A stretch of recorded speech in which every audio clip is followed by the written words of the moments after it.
Welcome students in the physics class. Now we know about the Ohm's law. अब हम Ohm's law के बारे में जानते हैं. हमने Ohm's law में पढ़ा था V is directly proportional to I, और इस प्रोपोर्शनल साइन को हटाने के बाद में मिला था V equal to I R, जहां पर R क्या था? कांस्टेंट. ये एक प्रोपोर्शनलिटी कांस्टेंट है यहाँ पर, ठीक है. अब इसके बाद में हमने आप एक चीज़ और अब हम जानते हैं कि अगर हम कोई भी ग्राफ प्लॉट करते हैं यहाँ पर V और I के बीच में, तो it comes out to be straight line. ये हमको स्ट्रेट लाइन मिलती है यहाँ पर. अब इस ग्राफ की यूटिलिटी क्या है? एक तो ये होगा कि वेरिफिकेशन हमें जब ओम्स लगा करना था, तो हम जब उन रीडिंग्स को प्लॉट करते हैं तो हमको एक स्ट्रेट लाइन मिल जाती है. तो स्ट्रेट लाइन इस बात का प्रूफ होती है कि V इज डायरेक्टली आई. लेकिन अब मेरे पास में एक ग्राफ है, इसकी क्या, इसका क्या एप्लीकेशन है? इसको हम लोग बोलते हैं VI ग्राफ. क्या है इसका एप्लीकेशन? इसका सबसे अच्छा एप्लीकेशन ये है, क्या कहता है graph? That slope of VI graph gives the resistance. ये रेजिस्टेंस दे देगा हमको. जिस भी रेजिस्टेंस के लिए हमने ये ग्राफ प्लॉट किया था उसका रेजिस्टेंस हम फाइंड कर सकते हैं यहाँ पर इसके साथ में. कैसे? हमें केवल 2 पॉइंट यहाँ पे सिलेक्ट करने हैं इस ग्राफ पर.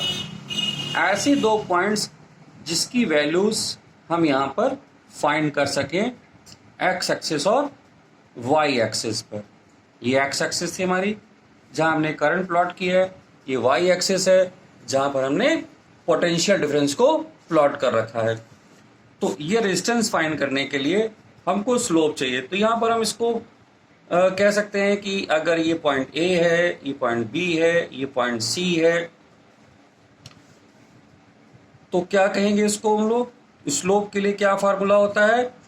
स्लोप ऑफ VI ग्राफ, ऐसे स्लोप आप क्लास 9 में भी निकाल चुके हैं. Slope of VI graph is equal to, ये हो जाएगा BC अपॉन AC. ये जो ऑर्डिनेट है और एब्सिसा का जो रेशियो होता है, इसको क्या कहते हैं? ऑर्डिनेट मैथमेटिक्स में. और ये एब्सिसा, ये रेशियो हमको देता है स्लोप. अब ये इस BC किसके इक्वल हो जाएगा? यहाँ पर हम परपेंडिकुलर डालेंगे तो ये वैल्यू हमको BC दे देगी और ये वैल्यू हमको AC दे देगी. आइए एक छोटा सा एग्जाम्पल लेते हैं हम लोग. यहाँ पर एक ग्राफ में, एक ग्राफ हमने यहाँ पे प्लॉट किया. ये डेटा हमको गिवन है 2, 4, 6. ये हमको एक पॉइंट ये गिवन है, एक पॉइंट ये गिवन है, एक पॉइंट ये गिवन है. इसके करस्पॉन्डिंग हमें जो वैल्यूज गिवन है, सपोज करिए 5, ये है 10 वैल्यू हमको जो गिवन है यहाँ पर, और ये हमको गिवन है 15. ये क्या है? हमको वोल्ट में गिवन है. और ये किसमें गिवन है? हमको एम्पियर में गिवन है. अब यहां से अगर मैं R फाइंड करना चाहता हूं तो क्या हो जाएगा? हमने कोई इसको सेलेक्ट कर लें या इसको सेलेक्ट कर लें, किन्हीं 2 को सेलेक्ट कर लें. तो यहां पर हम R देखेंगे. BC अपॉन अगर मैं AC लिखना चाहता हूं तो BC की ये वैल्यू कितनी हो जाएगी? ये हमने परपेंडिकुलर जो ड्रॉ किया है, इट इज 15 माइनस 5. और ये कितना है? 6 माइनस 2. तो कितना हो गया? 10 अपॉन 4. यह हो गया 2.5 ओम. तो हम यहां से रेजिस्टेंस हमने इसका फाइंड कर लिया. अब अगर आप इन दोनों पॉइंट को भी सेलेक्ट करोगे तो आप देखो कि ये वैल्यू 5 अपॉन, इसको माइनस करेंगे तो 5.2 ही आने वाली है, जो प्रूव करती है कि ये resistance is a constant. Ohm's law के अकॉर्डिंग कांस्टेंट आएगा. अगर आप यहाँ पे एक पॉइंट ABC के अलावा ये 2 पॉइंट अगर आप सिलेक्ट कर लेंगे, इस पॉइंट को सिलेक्ट कर लेंगे, तब भी वैल्यू हमको सेम मिलने वाली है. तो ये हमारा क्या ग्राफ था, ये ग्राफ था मेरा वी आई ग्राफ। अब इसके उल्टे अगर कभी आपने ध्यान नहीं दिया, आपको आई वी ग्राफ दे दिया, आई वी लिखा हुआ है, ठीक है, तो अगर यहां पे स्लोप आप फाइंड करेंगे, ये हमारा क्या था वी आई ग्राफ, अगर आई वी ग्राफ हमारे पास में है यहां पर, so in this graph slope gives the conductance, ये कंडक्टेंस देगा। क्यों? अच्छा, ये जो BC अपॉन AC था, इसको हम लोग यहां पर लिख सकते हैं delta V upon delta I। ध्यान रखिएगा, ये दो पॉइंट क्या थे, ये डेस को हम डेल्टा V बोलते हैं और इस पॉइंट को बोलते हैं डेल्टा I, ठीक है। तो उसी तरह से यहां पर ये हमारा है डेल्टा I, ये है डेल्टा V, तो ये जो रेशियो होगा, ये होगा स्लोप होगा ये डेल्टा वी बाई डेल्टा आई, और ये क्या है एक्चुअली, इसका देखिए उल्टा है, ये डेल्टा वी अपॉन आई है, तो ये डेल्टा आई अपॉन वी है, तो ये क्या हो जाएगा, इसको आप चाहें तो ऐसे भी लिख सकते हैं delta V upon delta I, it becomes 1 upon R. तो जो 1 अपॉन आर है वो हमको कंडक्टेंस के बारे में बताता है। तो ये कंडक्टेंस हमें पता लग गया कि रेजिस्टेंस का इनवर्स होता है। ओके स्टूडेंट्स, तो अब हमने ओम्स लॉ देख लिया, ग्राफ देख लिया, ग्राफ से क्या आता है। अब एक वर्ड यहां पर बार बार हमको देखने को मिल रहा है, रेजिस्टेंस। मैं आपको फिर बता दूं, अगर मैं आपसे पूछूं ये जो रेजिस्टेंस है ये किस पे डिपेंड करेगा, तो यहां पे देखने से आपको लगेगा कि ये V और I पे डिपेंड करेगा। याद रखिए, किसी भी सर्किट में अगर मैंने एक रेजिस्टेंस वायर लगा रखा है और यहां पर मैंने एक वोल्ट मीटर लगा रखा है और एक एमीटर, तो जो भी यहां पर आप बैटरी लगाते हो, यहां सपोज करिए की है, तो ये रेजिस्टेंस तो हमारा सर्किट में सेम है। अगर मैं यहां पर इस बैटरी को चेंज करता रहता हूं तो क्या होगा, करंट भी चेंज होगी। अगर मैं इसको चेंज करूंगा तो ये चेंज हो जाएगी, लेकिन R remains the same, R में कोई फर्क नहीं पड़ने वाला है यहां पर, ठीक है। तो आर की डिपेंडेंसी हमारी वी और आई पर नहीं है। अब आता है कि व्हाट इज रेजिस्टेंस। रेजिस्टेंस है क्या, एक सिंपल क्वेश्चन, हम बहुत बार इसको यूज कर चुके हैं। रेजिस्टेंस क्या है, रेजिस्टेंस ऑफ अ कंडक्टर और एनी इंस्ट्रूमेंट या अप्लायंसेस, जो भी हम लोग यूज करते हैं, instrument which opposes the flow of current, जो करंट के करंट के फ्लो को अपोज करता है, उसको हम रेजिस्टेंस कहते हैं। ये रेजिस्टेंस है क्या, देखिए, जब भी आप किसी कंडक्टर की बात करते हैं, हम कहते हैं कि फ्री इलेक्ट्रॉन्स, तो जो फ्री इलेक्ट्रॉन्स ये मूव करते हैं कंडक्टर में कंडक्शन के लिए, यहां पर जो हमने बताया था फ्री इलेक्ट्रॉन्स हैं, ये मूव कर रहे हैं यहां पर। तो ये फ्री इलेक्ट्रॉन जब कंडक्टर मूव कर रहे हैं तो यहां पर कुछ पॉजिटिव आयंस भी प्रेजेंट होते हैं एटम के, जहां से निकल के आते हैं, ठीक है।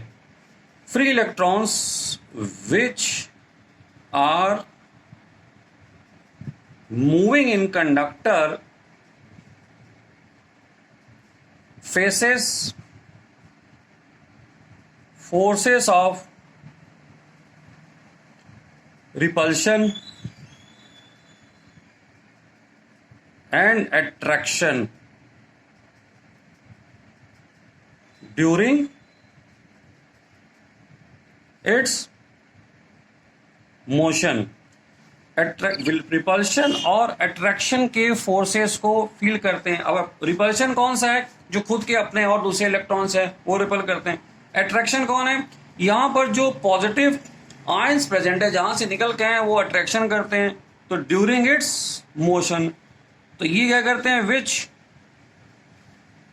रिटार्डेड, तो क्या करेंगे, the free electrons which are moving in the conductor faces forces of repulsion and attraction during its motion causing the retardation, causing the retardation, तो ये रिटार्डेशन क्रिएट कर रहे हैं। अब ये रिटार्डेशन कैसा होता है, सब्सटेंस टू सब्सटेंस डिपेंड कर देता है कि अब अगर हमने सिल्वर का वायर लिया है, कॉपर वायर लिया, वहाँ कंडक्शन बहुत होता है, इजीली कंडक्शन होता है, तो रेजिस्टेंस वहाँ पे कम होता है। तो अगर हम एलॉय को ले लेंगे किसी पे, तो वहाँ देखते हैं रेजिस्टेंस ज़्यादा हो जाता है। तो इस तरह से हम ये देखते हैं कि जो रेजिस्टेंस है वो क्या है, एक अपोजिशन है करंट के लिए, जब करंट फ्लो कर रही है, या इलेक्ट्रॉन्स के फ्लो के लिए इन द कंडक्टर। और कौन है, इसी के अंदर के जो दूसरे फ्री इलेक्ट्रॉन्स हैं या जो पॉजिटिव चार्जेस हैं, वो यहाँ पर इसको फ्लो होने में हिंड्रेंस क्रिएट करते हैं, रुकावट करते हैं। अब यहाँ पर आता है कि कौन से ऐसे फैक्टर्स हैं जो इसके रेजिस्टेंस के लिए रिस्पॉन्सिबल हैं। Factors which are responsible for, factors जो है यहाँ पर हमको देखने हैं, जो on which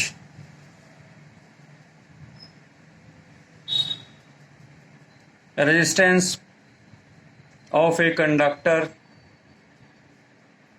depends, किस पे डिपेंड कर रहे हैं ये। तो इसके लिए एक छोटी सी एक्टिविटी हम कर सकते हैं कि अगर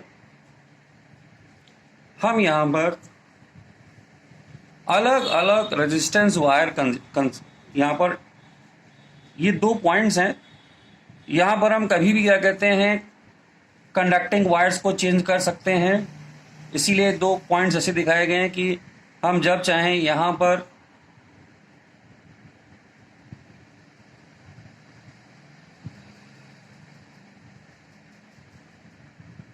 अब एक बार मान लीजिए हमने यहाँ पर एक वायर यहाँ पर यूज़ कर लिया, जिसका नाम हमने रख दिया वायर नंबर 1।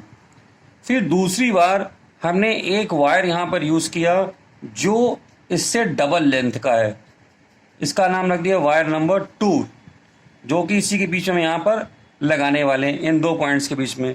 तीसरा वायर मैंने ले लिया जो यहाँ पर थोड़ा मोटा है, मोटा वायर ले लिया हमने यहाँ पर, इसका नाम ने रख दिया नंबर 3। और एक वायर हमने ले लिया यहाँ पर नंबर 4।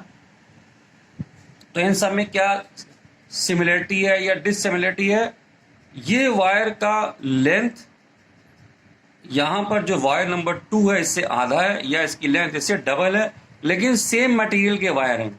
अगर ये कॉपर का है तो ये भी कॉपर का है और ये भी कॉपर का है। ये हमने कैसे ले लिया, मोटा ले लिया इन दोनों के कंपैरिजन में, यहाँ पे लेंथ डबल कर ली है। और यहाँ पर हमने जो वायर नंबर 4 लिया है वो क्या कर लिया, डिफरेंट ले लिया। अगर ये कॉपर था तो इसको कर दिया हमने aluminium. So now if we put the four wires between X and Y, one by one, हम वन बाई वन क्या कहते हैं, अगर ये वायर्स यहां पर पुटअप करते हैं, so and we note down the reading of ammeter. हम एमीटर की रीडिंग यहाँ पे नोट करेंगे। तो हम देखते हैं कि जो रीडिंग है यहाँ पर, अब मान लीजिए पहले था कि जब मैंने वायर 1 लगाया है, यहाँ पर जब वायर 1 लगाया, जब वायर 2 लगाया, 3 लगाया, 4 लगाया, तो जो एमीटर की रीडिंग आ रही है यहाँ पर तो we see reading in all the cases are different. Reading यहाँ पे अलग अलग हो जाती है यहाँ पर। तो ये जो रीडिंग अलग हो जाती है, इसके बेसिस पे कंक्लूजन किया गया, on the basis of our activity, we conclude that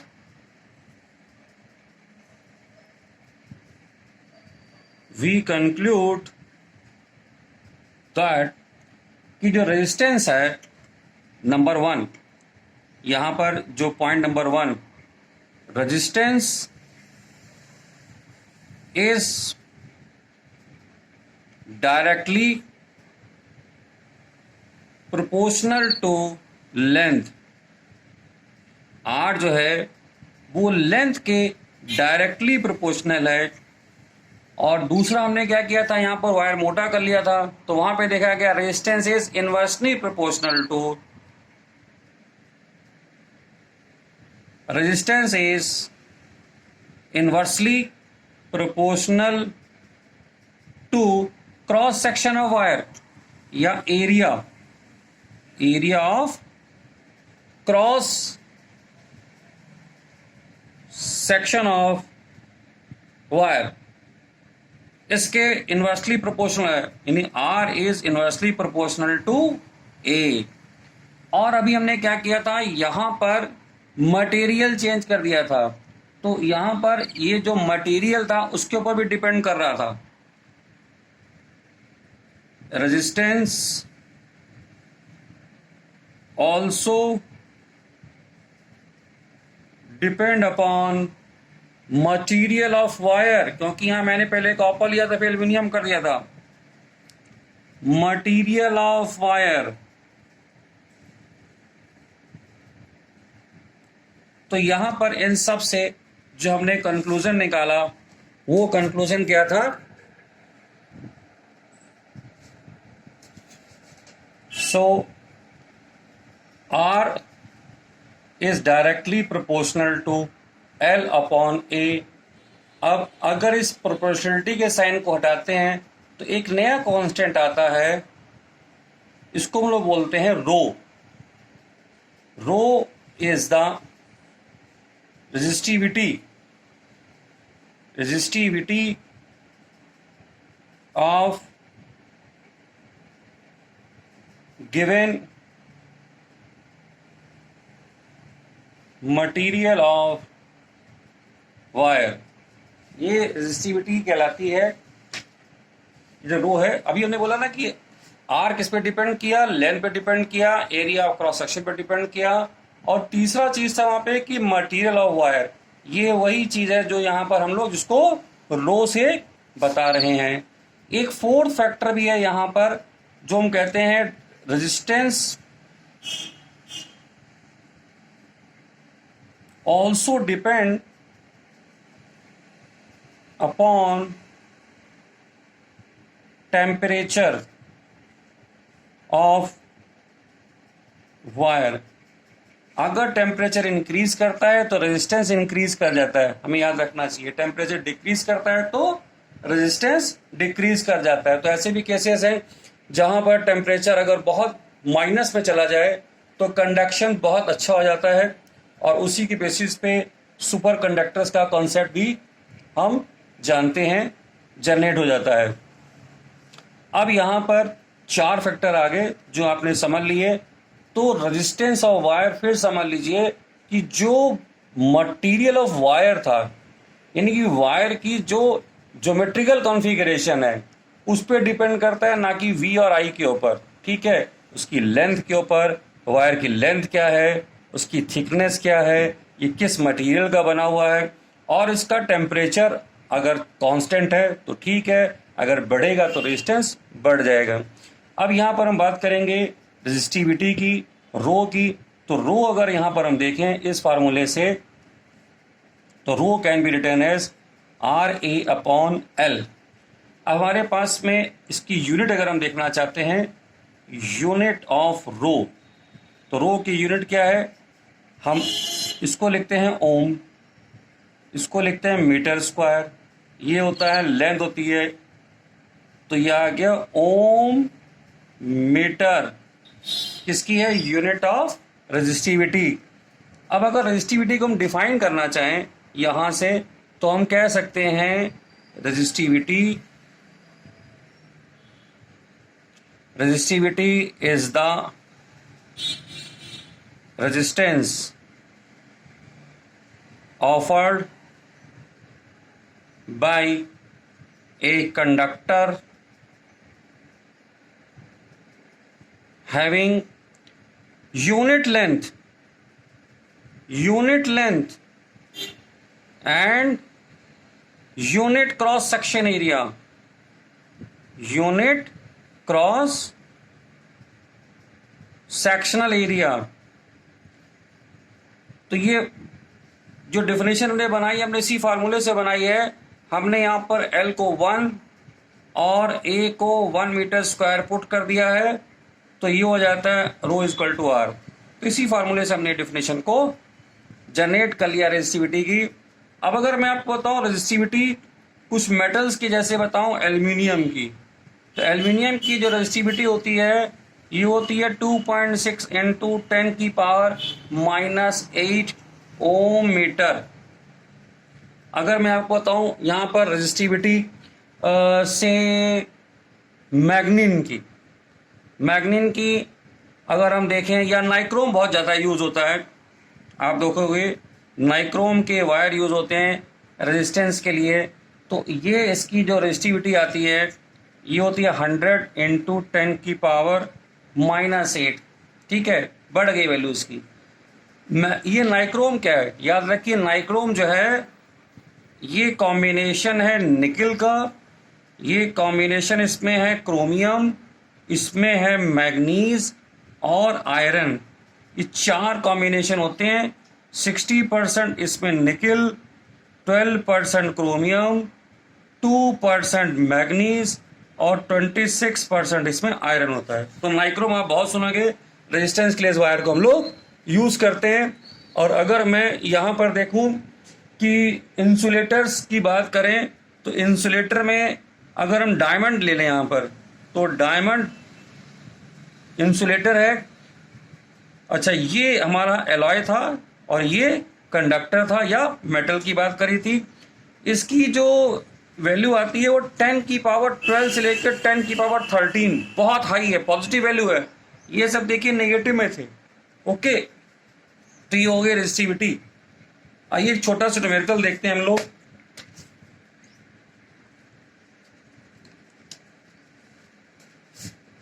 तो एक क्वेश्चन है, ये कहता है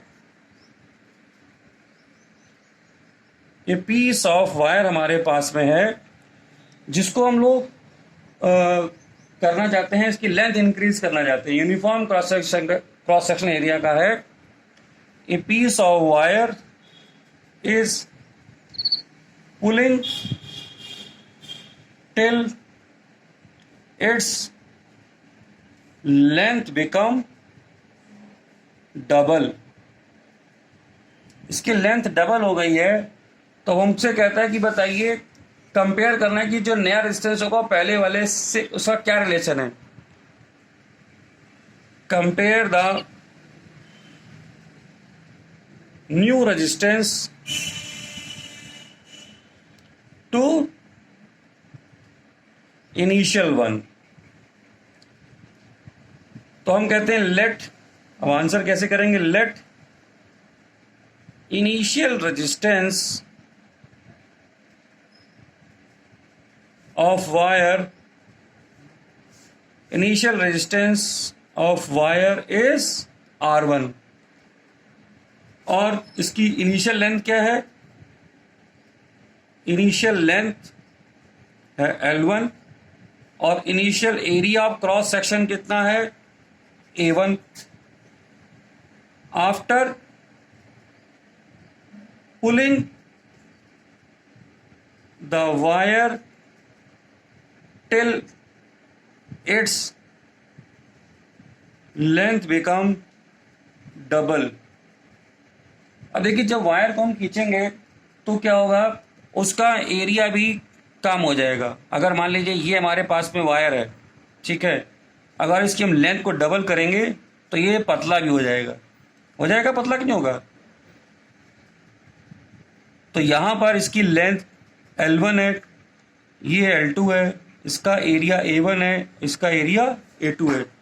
नाउ न्यू लेंथ अब कितनी हो गई?